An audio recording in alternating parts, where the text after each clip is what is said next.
En el verano de 1987, una trabajadora social en la zona rural de Kentucky hizo un descubrimiento que la perseguiría por el resto de su vida. Detrás de la puerta carcomida de una vieja granja, encontró algo que desafiaba todo lo que creía saber sobre la genética humana. Los lugareños lo llamaban el castigo de Dios. El forense lo llamó una imposibilidad. Pero la familia Hall, ellos lo consideraban una bendición. Lo que estás a punto de escuchar es una historia que 3 generaciones intentaron enterrar. Una historia sobre lo que ocurre cuando un linaje se encierra en sí mismo durante tanto tiempo que la propia naturaleza comienza a rebelarse. La llamada llegó a las 3:47 de la madrugada del 15 de julio de 1987. Margaret Thornfield había sido trabajadora social en el condado de Breathitt, Kentucky, durante 12 años, y pensaba que ya había visto todo lo que la pobreza rural podía mostrarle. Niños desnutridos, casas sin agua corriente, familias viviendo en condiciones que parecían de otro siglo, pero nada la había preparado para lo que encontraría al final de Holloway Ridge Road. La queja era rutinaria. Vecinos reportaban ruidos extraños provenientes de la vieja casa de los Holloway. Llantos, decían, pero no como cualquier llanto que hubieran escuchado antes. Parecían animales, dijo un vecino. Inhumano, aseguró otro. La oficina del sheriff había ido allí 2 veces, pero nadie abrió la puerta. A la tercera llevaron a Margaret con ellos. La granja de los Holloway se alzaba como un cáncer sobre el paisaje, con la pintura blanca descascarada dejando al descubierto la madera podrida. Las ventanas estaban tapiadas con tablones desiguales, y el porche delantero se hundía bajo el peso de décadas de abandono. Pero lo primero que golpeó a Margaret fue el olor, un aroma dulce y enfermizo que parecía filtrarse desde las propias paredes de la estructura. Cuando finalmente lograron entrar por la fuerza, el haz de luz de la linterna de Margaret cortó una oscuridad tan espesa que parecía casi sólida. El interior era un laberinto de barreras improvisadas y sábanas colgantes, creando un entramado de espacios ocultos. Y desde lo profundo de ese laberinto, surgía el sonido que los vecinos habían descrito, un lamento rítmico y agudo que erizó la piel de Margaret. Lo que encontraron en el dormitorio trasero más tarde sería descrito en revistas médicas como genéticamente imposible. Pero Margaret jamás olvidaría el momento en que su linterna iluminó por primera vez la cuna en la esquina, y comprendió que algunos secretos familiares no se guardan por vergüenza, sino por un terror tan profundo que solo puede enfrentarse con silencio. El linaje de los Holloway se había ido replegando sobre sí mismo durante más de un siglo, y esto era a lo que los había conducido. Para entender lo que Margaret encontró en esa cuna, debemos retroceder a 1847, cuando Ezekiel Holloway se estableció en las colinas del este de Kentucky. Ezequiel era un hombre que huía de algo, aunque los registros nunca dicen de qué. Trajo consigo a 2 esposas, Sara y Rebecca, hermanas que lo siguieron a la naturaleza salvaje con una devoción que rozaba la adoración. El patriarca Holloway tenía una visión para su familia que iba más allá de la simple supervivencia. Creía que los linajes eran sagrados, que mezclarse con forasteros diluiría lo que él llamaba la esencia pura de su sangre. En su diario personal, descubierto décadas más tarde, Ezequiel escribió: «Dios nos ha elegido para permanecer intactos frente a la corrupción del mundo. Nuestra sangre seguirá siendo nuestra sangre, y nuestros hijos conocerán la fuerza que proviene de la pureza». Lo que comenzó como una convicción religiosa, pronto se convirtió en una doctrina rígida. Los hijos de Ezequiel se casaron entre ellos. Sus hijos hicieron lo mismo. Para la década de 1870, el árbol genealógico de los Holloway se parecía más a un poste telefónico, recto, sin ramificaciones, con ramas que se curvaban sobre sí mismas como dedos artríticos. Las primeras señales de problemas aparecieron en la tercera generación. Niños que nacían con dedos de más, o a veces sin ellos.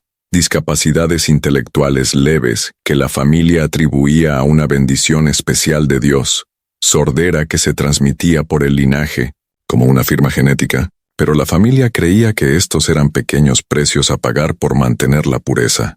A principios de 1900, los Holloway habían desarrollado su propio lenguaje, una mezcla de inglés arcaico y sonidos que parecían saltarse la garganta por completo. Se comunicaban con gestos y ruidos guturales que los forasteros no podían interpretar. Los pocos vecinos que quedaban en la zona empezaron a santiguarse al pasar por la propiedad Holloway, y las madres metían a sus hijos en casa cuando escuchaban los llamados distintivos de la familia resonando en las colinas. El aislamiento se profundizaba con cada generación. Los Holloway dejaron de venir al pueblo por completo hacia 1920. Cultivaban su propia comida, confeccionaban su propia ropa, y lo más importante, se casaban entre ellos, tíos con sobrinas, primos con primas, y en algunos casos relaciones tan enredadas que los genealogistas acabarían por renunciar a intentar trazar el mapa completo. Para la década de 1940, algo fundamental había cambiado en el linaje Holloway. Lo que antes eran rarezas menores, un dedo extra aquí, un problema de habla allá, se había transformado en algo mucho más siniestro. El doctor Nathan Crenshaw, el único médico del condado en esa época, hizo 3 visitas a la propiedad de los Holloway entre 1943 y 1945. Sus notas privadas, descubiertas después de su muerte, dibujan el retrato de una familia que se estaba desintegrando a nivel genético. Los niños, escribió el doctor Crenshaw, presentan características que jamás he encontrado en la literatura médica: malformaciones craneales severas, extremidades que parecen doblarse en direcciones anatómicamente imposibles, y ojos que parecen seguir el movimiento de manera independiente uno del otro. Lo más perturbador es su aparente incapacidad para reconocer el dolor de manera tradicional. Observé a un niño colocar su mano directamente sobre una estufa encendida y mantenerla allí mientras sonreía. El patriarca durante esta época era Josiah Holloway, bisnieto de Ezequiel, quien se había casado con su propia hermana y tuvo con ella 7 hijos. Cuando ella murió durante el parto de su 8º hijo, Josiah tomó como nueva esposa a su hija mayor, que apenas tenía 14 años. Los hijos de esa unión eran diferentes. Los vecinos decían haberlos visto en el bosque por las noches, moviéndose en 4 patas con una agilidad imposible para sus cuerpos deformes. La nota final del Dr. Crenshaw sobre la familia quizás sea la más escalofriante. Creo que los Holloway han cruzado un umbral biológico del que no hay retorno. Lo que presencié en esa casa desafía no solo a la ciencia médica, sino a la propia definición de lo humano. Parecen estar evolucionando, o quizá involucionando, hacia algo completamente nuevo. No volveré a esa propiedad. Hay conocimientos demasiado peligrosos de poseer. El último forastero que logró interactuar con la familia Holloway fue un predicador itinerante llamado Reverendo Marcus K. en 1952. Permaneció con ellos durante 3 días, intentando devolverlos a la luz de Dios. Su diario de esos 3 días sobrevivió, aunque muchas páginas resultan ilegibles, aparentemente por daños de agua o por haber sido rasgadas. Hablan en lenguas, escribió el reverendo Cain, pero no son las lenguas sagradas del espíritu, son sonidos que provienen de un lugar más profundo, de una parte primordial del alma humana que estábamos destinados a dejar atrás. Los niños, Dios me ayude, los niños ya no son del todo niños. Se mueven como sombras y cuando te miran, puedes ver inteligencia en ellos, pero es una inteligencia ajena. Comprenden cosas que nosotros no, y ven cosas que nosotros no podemos ver. De 1952 a 1987, la familia Holloway desapareció de todos los registros oficiales. Ningún nacimiento registrado, ninguna muerte reportada, ningún contacto con el mundo exterior. Durante 35 años existieron en un bolsillo de aislamiento tan completo que el resto del mundo simplemente olvidó que estaban allí. Pero la ausencia de documentación no significa ausencia de actividad. De hecho, esas décadas silenciosas fueron cuando el linaje Holloway alcanzó su terrible conclusión final. Durante este periodo, la estructura familiar colapsó por completo. Las relaciones tradicionales, padre, hijo, hermano, esposo, se convirtieron en categorías sin sentido en un clan, donde todos estaban relacionados entre sí de múltiples maneras. El árbol genealógico se había vuelto tan retorcido que nacían niños de padres que eran al mismo tiempo sus primos, tíos, sobrinos y hermanos. El material genético, reciclado en la misma sangre durante más de un siglo, había creado combinaciones que no deberían haber sido posibles. Cazadores locales a veces alcanzaban a ver figuras moviéndose entre los bosques que rodeaban la propiedad Holloway. Describían seres que caminaban erguidos, pero parecían deslizarse en lugar de dar pasos, con extremidades que se doblaban en ángulos imposibles. Sus rostros, cuando se alcanzaban a ver entre los árboles, se decía que estaban dispuestos de formas que dolía mirar directamente, con rasgos a la vez demasiado grandes y demasiado pequeños, colocados en lugares donde no deberían estar. La familia hacía mucho que había abandonado la agricultura, sobreviviendo en cambio por medios poco claros. Algunos especulaban que habían vuelto a una existencia más primitiva, cazando y recolectando como sus ancestros lejanos. Otros sugerían algo más oscuro, que habían encontrado formas de alimentarse que no soportaban un examen cercano. La desaparición ocasional de ganado en las granjas vecinas daba peso a esas teorías más siniestras. Durante este tiempo, los pocos caballos que aún quedaban en la zona comenzaron a mostrar fenómenos extraños. Los dispositivos electrónicos fallaban al apuntar hacia la propiedad de los Holloway. Las fotografías salían distorsionadas, mostrando sombras y figuras extrañas que no eran visibles a simple vista. Las transmisiones de radio se interrumpían con sonidos que parecían no tener un origen terrenal, una mezcla de llanto, risas y algo que se asemejaba al canto, pero en frecuencias que hacían que los oyentes se sintieran físicamente enfermos. Para la década de 1980, incluso los lugareños más valientes habían aprendido a evitar por completo Holloway Ridge Road. El cartero dejaba el correo al pie de la colina. Los trabajadores de servicios públicos se negaban a atender la zona. La propiedad se había convertido en una zona muerta en medio del condado de Britt, un lugar donde la civilización había renunciado a intentar penetrar.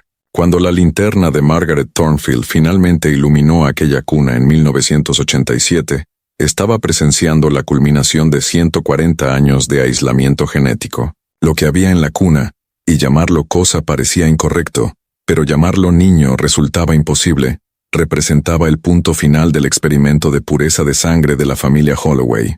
La médica forense, la doctora Patricia Hensley, fue llamada a la escena 3 horas más tarde. Su informe oficial, que permaneció clasificado durante décadas, describía a un infante que desafiaba cada supuesto sobre el desarrollo humano. El cráneo estaba alargado más allá de todo lo registrado en la literatura médica, con formaciones óseas que parecían enrollarse sobre sí mismas.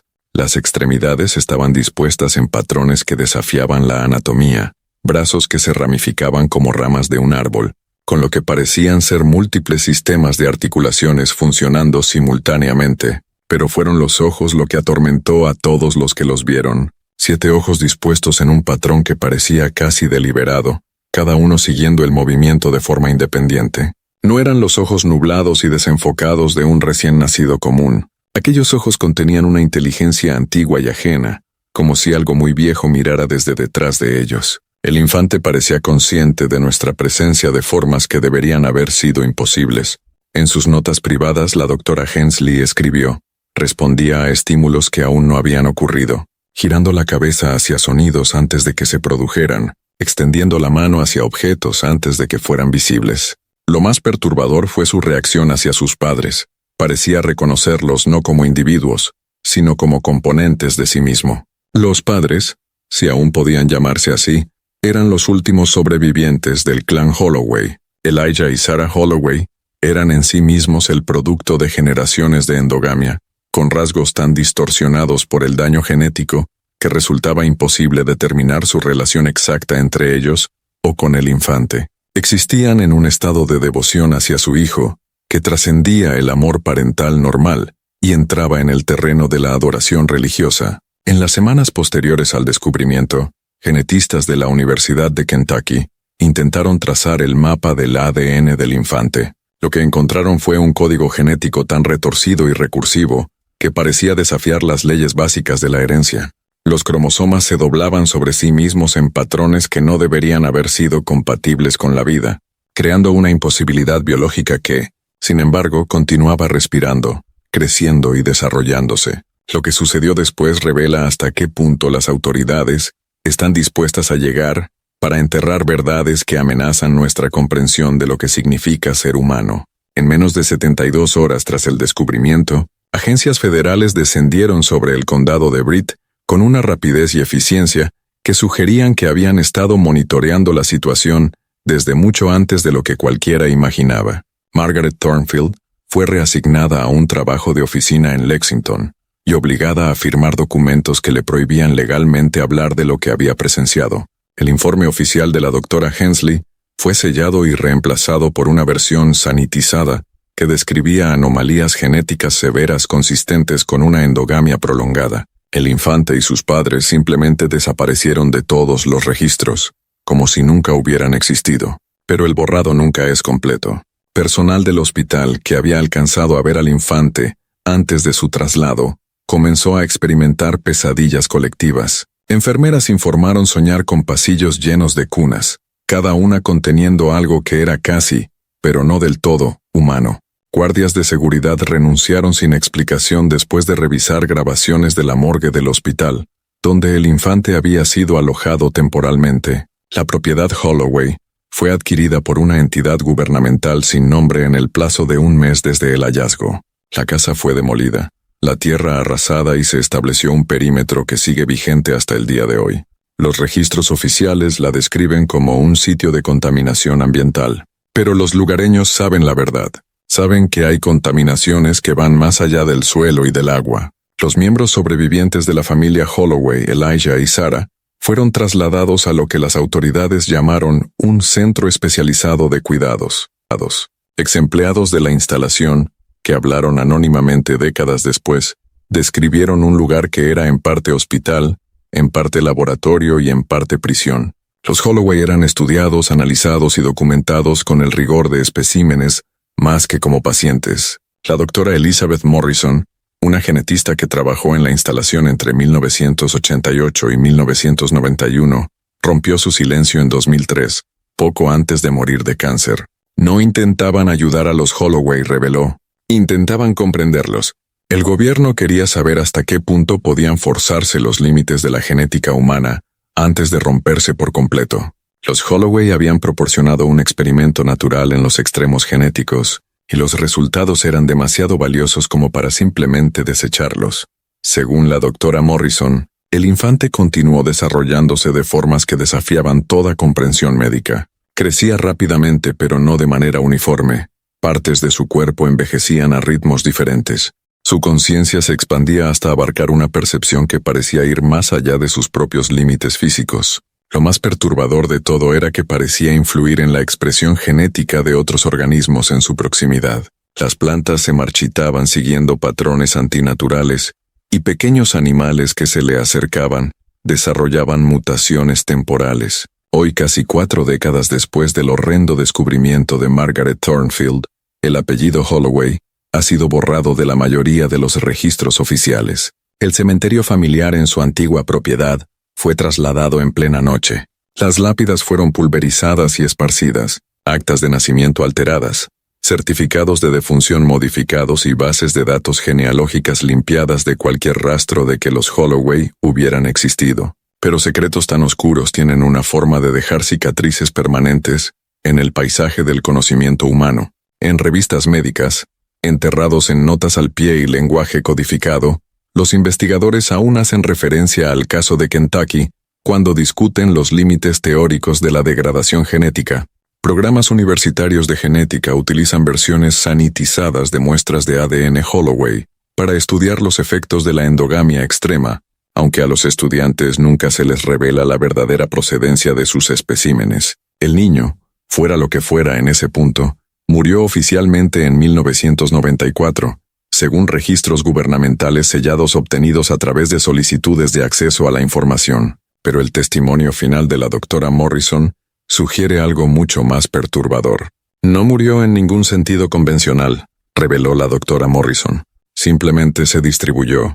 Al final, no podíamos determinar dónde terminaba su conciencia y dónde comenzaba su entorno. Se había convertido en algo que existía, tanto dentro como más allá de su forma física. Las implicaciones de esta afirmación se vuelven más claras al examinar el patrón de anomalías genéticas que comenzó a aparecer en los hospitales de Kentucky después de 1994. Nacimientos con combinaciones imposibles de rasgos heredados. Niños que presentaban marcadores genéticos de linajes que supuestamente habían terminado generaciones atrás, como si algo aún siguiera allí, influyendo en la expresión genética humana de formas que la ciencia no podía explicar ni predecir. El folclore local en el este de Kentucky ha desarrollado su propia interpretación del legado Holloway. Hablan de una maldición de sangre, una contaminación que no se transmite a través de la genética, sino por la cercanía a la propia verdad. Familias que viven demasiado cerca de la antigua propiedad, Holloway reportan sueños que se sienten como recuerdos heredados. Visiones de árboles genealógicos retorcidos y de niños que son a la vez ancestros y descendientes, padres e hijos. Lo más perturbador de la historia Holloway no es lo que nos dice sobre los peligros del aislamiento genético, sino lo que revela acerca de la flexibilidad de la biología humana, cuando se la lleva a sus límites absolutos. Los Holloway no solo rompieron las reglas de la genética, descubrieron reglas nuevas que aún tenemos demasiado miedo de reconocer. Al final, la familia Holloway logró exactamente lo que Ezekiel había imaginado cuando se estableció por primera vez en aquellas colinas de Kentucky. Mantuvieron la pureza de su linaje, preservaron su herencia genética sin contaminarla con influencias externas. Crearon algo único, algo que nunca había existido antes y que, con suerte, nunca volverá a existir. La pregunta que aún atormenta a los genetistas es si los Holloway representan un callejón sin salida evolutivo, o si fueron el primer atisbo de algo en lo que la biología humana todavía lucha por convertirse. Y en algún lugar, en una instalación gubernamental sellada, en archivos que nunca verán la luz del día, yace la documentación de lo que sucede cuando la humanidad deja de ser humana. Algunos secretos familiares no se guardan por vergüenza, sino por un terror demasiado profundo para expresarlo en palabras. El linaje Holloway es uno de esos secretos, y ahora por desgracia también es tuyo para cargar.